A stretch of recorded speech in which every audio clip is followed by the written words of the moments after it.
لوگ نکلیں گے تو آپ کو ڈنڈے پڑیں گے۔ 300 یونٹ تک جو بجلی ہے وہ مفت ہے۔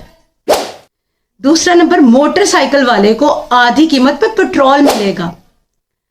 ٹیوب ویل پر بھی بجلی مفت فراہم کی جائے گی اور 50,000 روپے جو ہے ماہانہ اجرت ہوگی۔ صرف تحریک انصاف کے علاوہ باقی سب پارٹیوں کو جلسہ کرنے کی اجازت ہے۔ جو ان کے غبارے میں بھی جو رہی صحیح ہوا تھی نا وہ بھی نکال دی۔ جو فردوس عاشق عوان صاحب ہے، انہوں نے جلسے سے پہلے کل کہا تھا آج آپ دیکھیں گے کہ شاہین کتنا اونچا اڑے گا، تو جی سب کو پتہ چل گیا ہے کہ شاہین کتنا اونچا اڑا ہے۔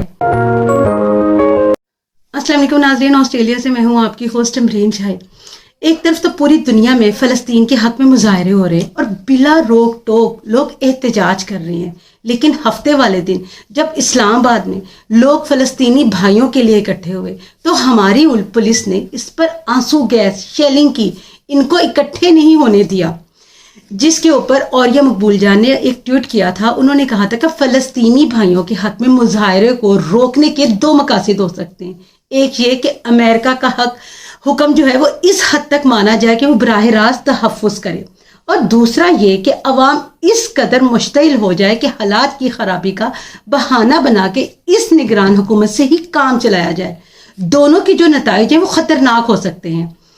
کل امیر جماعت اسلامی نے غزہ مارچ کیا اور شکر ہے کہ ہمیں یہ حق بھی حاصل ہوا کہ ہم بھی اپنے فلسطینی بھائیوں کے لیے باہر نکلے اور ان سے اظہار ہمدردی کریں، اور اس جلسے سے کل اس بات کا ثبوت ہے کہ اگر کم لوگ نکلیں گے تو آپ کو ڈنڈے پڑیں گے، لیکن اگر لوگ زیادہ تعداد میں باہر آئیں گے تو کوئی بھی آپ کو روک نہیں سکتا۔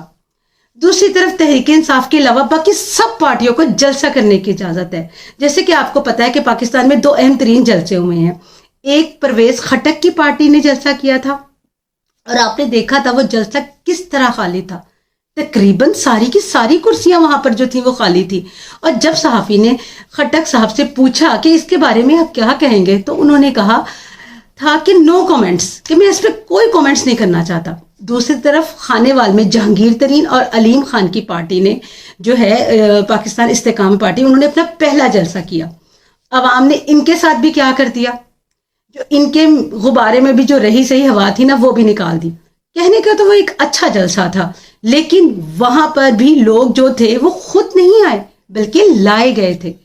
جب وہاں پر آپ کو پتہ ہے بہت سے یوٹیوبرز نے ویڈیو بنا رہے تھے، لوگوں سے پوچھ رہے تھے کہ آپ یہاں آئے ہیں کس کے لیے آئے ہیں۔ کچھ خواتین کہہ رہی تھی ہم تو عمران خان کو دیکھنے کے لیے آئے ہیں، اور کچھ کہہ رہی تھی کہ ہم تو شہباز شریف کے لیے آئے ہیں۔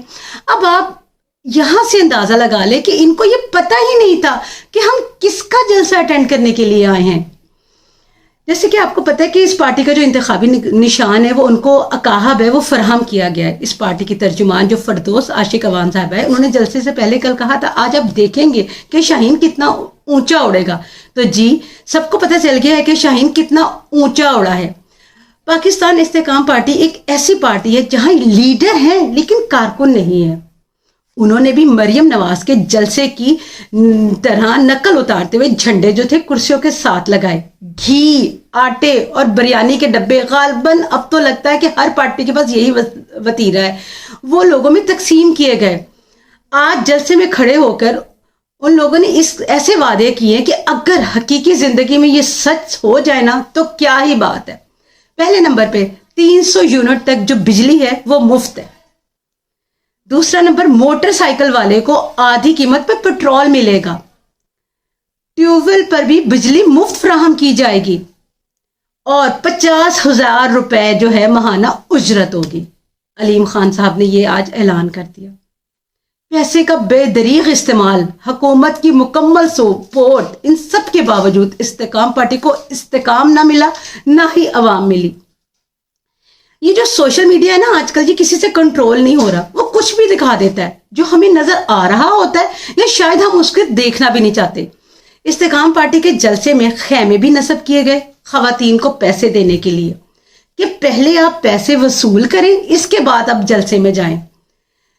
چلیں کچھ تو ہو رہا ہے، پاکستان میں غریب عوام کو گھی، آٹا، پیسے، بریانی کے ڈبے کچھ تو مل رہے ہیں سیاست دانوں کی طرف سے، ورنہ ہمیں تو آج تک ان سیاست دانوں نے کچھ بھی نہیں دیا ہے سوائے پارٹیاں بدلنے کے۔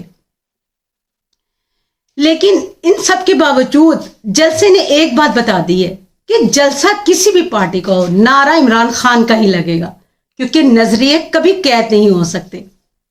ایک اور خبر آپ کو پرویز الہی صاحب کے حوالے سے بھی دوں کہ عدالت میں ان کو پیش کیا گیا تھا ہفتے والے دن، اور ان کے اوپر یہ الزام لگایا گیا ہے کہ 41 لاکھ روپے ان کے گھر سے ریکور کیے گئے ہیں، اور یہ جو پیسے ہیں وہ نوکریاں دینے کے لیے لیتے ہیں، جس پر چودھری پرویز الہی نے کہا یہ بات بالکل غلط ہے جج صاحب، میں تصور بھی نہیں کر سکتا کہ میں پیسے لے کر نوکری دوں گا میری 70 سال کی زندگی میں، مگر مجھے نہیں پتا یہ راتوں رات پیسے کیسے میرے گھر میں آئے۔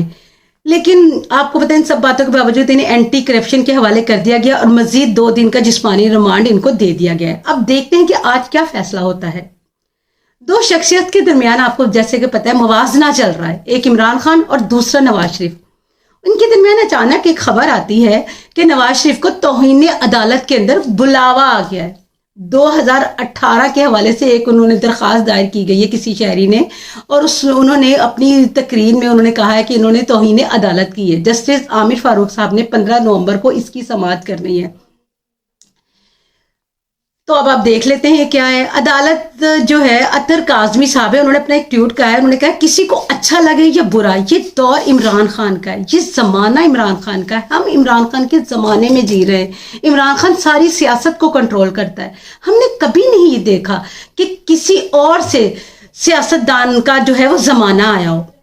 اور اسی طرح جنید سلیم صاحب نے بھی اپنے جو خیالات کا اظہار کرتے ہوئے کہا ہے کہ نواز شریف دور دور تک اس سسٹم کو اپنے قابو میں کرنے میں کامیاب ہوتے نظر نہیں آ رہے، کیونکہ جس کو ہرانا مقصود ہے ان کی مقبولیت 7ویں آسمان کو چھو رہی ہے، لیکن جسے تیار کیا جا رہا ہے وہ اس کے قریب بھی نہیں ہے، بلکہ الٹا وہ عوام کے غیظ و غضب کا شکار ہوتے ہوئے نظر آ رہے ہیں۔ ایک طرف مقبولیت کی انتہا ہے اور دوسری طرف نفرت کی انتہا ہے۔ اس کے ساتھ ہی مجھے اجازت دیجیے گا۔ اللہ حافظ۔